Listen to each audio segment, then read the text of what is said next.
Hey everyone, it's Kieran here and welcome to another episode of Living with Intention. Now it's been a while since I've done one of these episodes. I think the last actual episode was back in April, and I've done a few bits and bobs of recording and videos in between that, but today's video is restarting up that series, and it's also interesting because it's why I stopped producing the videos, and it's a topic around productivity. And as the title says, that you are not your productivity, and you're not defined by the productivity and the things you create. Now, I think this is such an important message because currently there's 24 hours in a day, and we've been told and we have this idea and we can make money every single minute of that day, or work towards making money, or work towards whatever our goal is. But so often for people it is about making money, but it could be plenty of other things.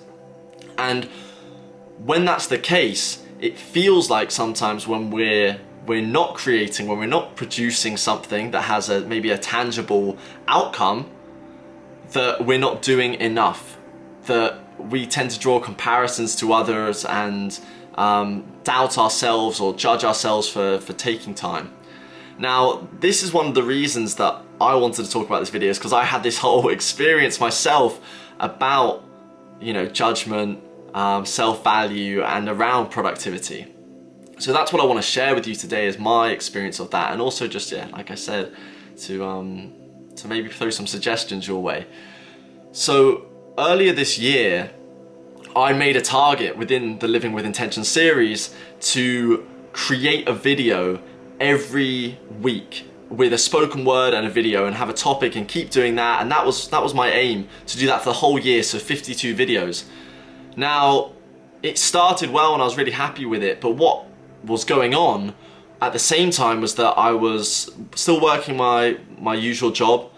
I was doing a lot of introspective work and was also trying to work out and socialize and do all these other things, as well as creating these videos. Now, I cut out some of the socializing to continue to create the videos, but ultimately I was investing too much energy into too many different things, with the job, trying to make the videos, and then also the introspective work. And I know there are people making videos, one every day or more.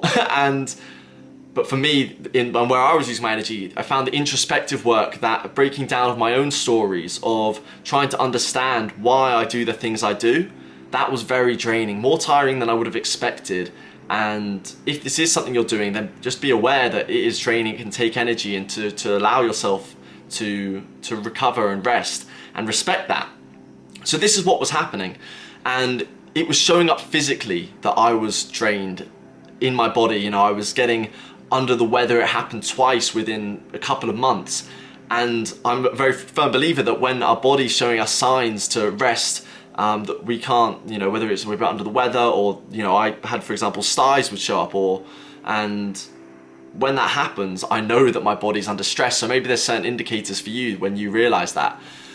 But it happened twice in a row, and if we keep doing the same thing, the same situation will occur. So I decided to stop and to really reflect on what I was doing and where my energy was going, and I decided to pull back from the videos.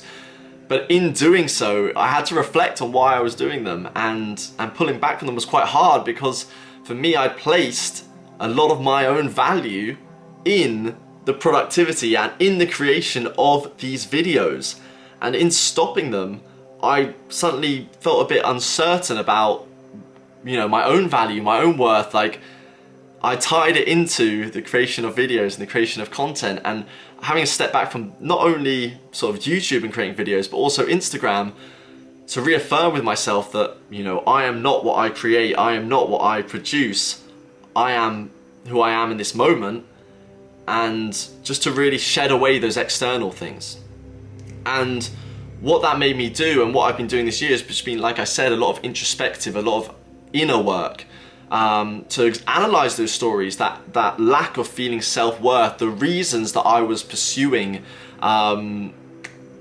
this goal, and what it was coming from. Now, the reason I did create these videos is because I want to share my own experience, my own vulnerabilities, my own honest opinions, and also experiences with other people, because I think the more we talk about these things and open up that dialogue, the more we can explore them ourselves and as a society start to expand in the way we look at these things. So that's why I did it, but I also got carried away, and it was unconscious. Unconsciously, I was doing it for other reasons. And so I've really been focusing this year on breaking down those stories, assessing how I viewed my own self-worth.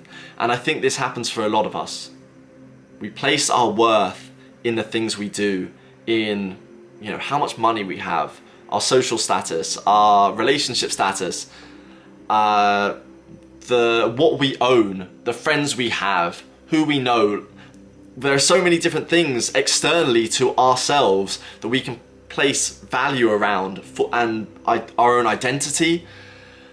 And yeah, we get stuck in this idea that defines who we are and that defines our value, and all these things come around. But ultimately, what I learned on this journey, and it's a very common saying, it's very often spoken about, but what I really learned and experienced and embraced was that I am enough, and equally so are you, in this moment right now, without anything else, anything external. The things that we would often define ourselves with or value ourselves with, forget those. Let it all dissolve away, and in this moment right now, I want you to know and acknowledge that you are enough. And it's sometimes hard to sit with and hard to really feel, because I don't think we give ourselves enough time to, and to reflect on that, and to really think about what that means. But that is the reality. And the more we can accept that we are enough, the more we can analyze and reflect on the reasons why we do what we do, and the stories behind that. Maybe we want to earn a lot of money to prove to our parents that we can be successful. Maybe we want to do the same to our friends. Maybe we want to create a lot so that we can, get attention from people because we have a story that says that we aren't enough or that we're not loved. All these sorts of stories that can be underlying in the unconscious mind, so we don't even realize they're there, but they're fueling what we're doing. When we can realize that we are enough in this moment, we can start to reflect and shed away all these layers, all these stories. And then when we start creating, when we start doing, we do it from a place within us where we actually really know and we truly know why we're doing it, and we feel why we're doing it. The videos I create now and want to continue to create, this content I want to continue to create, the events I want to host, the meditations I want to lead, all come from a place of intuition and feeling for me now, rather than seeking the external. And yes, there are still elements of that. I'm not perfect. I'm really trying. It's a constant exchange of maybe the ego comes into play, and I want those likes, or I want those views, or I want whatever to people to see these things. But then I have to go back to why do I want that? And yes, there's an underlying goal that I want to reach people and share this message and share these messages, but at the end of the day, that doesn't matter as much as just creating for myself and speaking my truth. So that's what I found this year, is that it's really been about discovering who I am and what I want to create. And when I found that, I realized that the things I was striving to do weren't in alignment with who I was or who I am, and what I wanted to and how I wanted to show up. So yeah, that's really why I stopped creating the videos, is because of that whole journey and this whole year. It's been a hectic year. It's been very, very confusing and very uncertain for many of us, and a lot of hardship and a lot of struggle, but also a lot of growth and a lot of space for growth and reflection. And so I believe it's come with both sides, and it's given us that space and time maybe to reflect a bit more about why we do what we do and why we show up in certain ways. And within that, I want you to challenge and assess the meaning of productivity to you, the meaning of what you create and what you do, and what potentially the stories are within that. And that's the reflection that I think is so important. So from now on, I'm going to be creating the videos that I feel I should create rather than just creating for the sake of it. And I would love if you would share your thoughts with me below this video, and if this is an experience you've had. But I want to remind you again, I'm going to say it again because I don't think it ever sits in and sinks in well enough, is that you are enough without your productivity. And also, if you're thinking that productivity is just defined by what you create, I also want to just bring into your attention that if you want to think about what we do as productivity, I also want to remind you that play, fun, getting into nature, doing the things that spark joy inside of you, that is productive. Because otherwise we'll just lead to burnout. We'll be doing something we don't really enjoy all the time. Like, maybe you do enjoy it, but even so, like, you need to have that time where you switch off. I also found moments within this whole productivity realization where I just couldn't switch off. I genuinely would go to relax and I'd be thinking in that moment, like, what else could I be doing now? I should be working on a post, I should be working on a video, I should be, all these ideas of should be. And that was, again, a story and a belief that, and a limitation that I was living within. It was just, that's what I thought. So what I've been able to do is deconstruct that, and now I'm actually able to relax more. I'm able to like switch off and not think that I should be doing anything, and recognizing that the rest and the relaxation and the fun and the play and seeing friends, whether it's online or in person, depending on whatever the COVID situation is, all of those things are really healthy. And we need to remember that. We need to remember that, yes, there's, if we want to strive for things and we want to achieve from a place of wanting to reach people, wanting to help others and be of service, we also need to be of service to ourselves and help ourselves in a really constructive and positive way. And that means taking that time for ourselves. So that was actually a major learning that I'd almost forgot about, but that was a major learning this year, to take that time to really switch off. And it's allowed me to enjoy myself a lot more and not stress as much, because I had all these expectations of what I needed to do. And ultimately, like I said, it was leading me to just, I wouldn't say burnout, but I was definitely getting worn down and tired and ill and these sorts of things. Like, just, like I said, signs of stress, because I was putting these expectations and these ideas of what I should be doing on top of me. And now I feel a lot happier. I've managed to, I can rest, I can relax more, I can actually do that and switch off.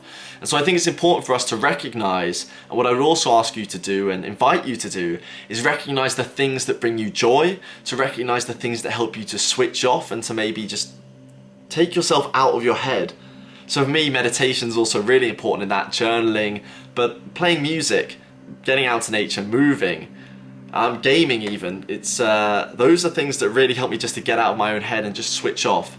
I also think it's important that we, like I said at the start, look at these stories, are able to look at the underlying things, but I think within that there is looking at our productivity and just looking at how we live, because we're not here just to work and to be productive, we're here to live. So yeah, that is it for this video. And as I said, I've invited you to explore, you know, your own ideas around productivity and maybe the stories within that of why you feel you need to be that way. And I'm not saying it's not healthy to sometimes want to be productive. That's really, you know, powerful to get to where we want to go to. But it's just analysing why we want to get there and how, and that's really important. So these have just been my thoughts on the whole the whole topic, sharing my story, and I just want to thank you for being here. Thank you for watching this video. And again, just to remind you that you are enough in this moment, Your value isn't defined by what you do or what you own or anything external. Just remember that. And if you enjoyed the video, I ask you, please, if you feel like it, give it a like, subscribe if you're interested in more, and also share it with any of your friends if you think this would help them. And yeah, also any comments, any experiences that you've had that you want to share, that would also be incredible. So thank you so much for being here. Thank you for watching the video, and I hope this changes your idea of what it means to be productive, and also how you show up and why you're doing what you're doing. Have a wonderful day, have an amazing rest of your week, and I will see you in the next video, whenever that is. But yeah.